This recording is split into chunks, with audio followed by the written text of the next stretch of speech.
যেহেতু আমাৰ 8 মাস নবজাত সন্তান দৈত্যৰাজ্যত বৰ্ধিত হলে সম্বৰৰ পতন সম্ভৱ হৈ উঠিব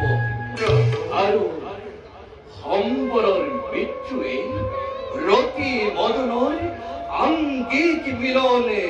ওচৰে চপাই আনিব দেখি অভিনব পরিকল্পনা প্রভু, অভিনব পরিকল্পনা। দেব দেখি তুমি সম্পূর্ণ রাজ্যত প্রবেশ করি কৃষ্ণ বিদ্যুৎ মন্ত্রণা দি সম্পরক উদ্দেশিত করত হব তোমার প্রধান কর্তব্য। ইতিমধ্যে জন্মগ্রহণ করা মায়াবতী রূপী রথীর লগত ধর্মদেব সম্পূর্ণ রাজ্যত প্রবেশ করেছি। যোৱা সময়ত আমাৰ পৰা সকলো প্ৰয়োজনীয় পৰামৰ্শ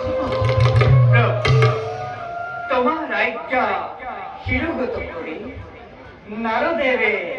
মাগি সুবিধায় তথাস্তু কৃষ্ণায়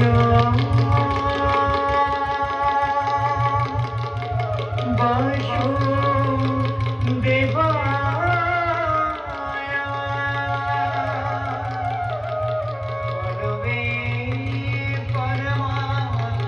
মনে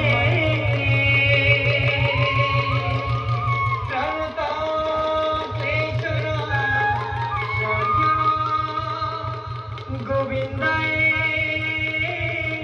নমো নমো ব্রহ্মণ্য দেবায় গো ব্রহ্মণ্য হিতায় জগদিতায় কৃষ্ণায়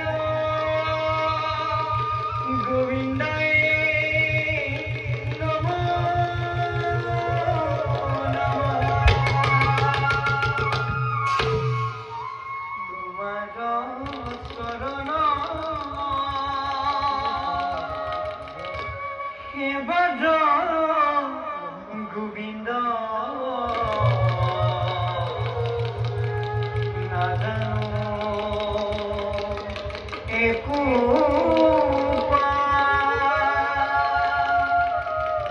জীবতে কেমত রহিব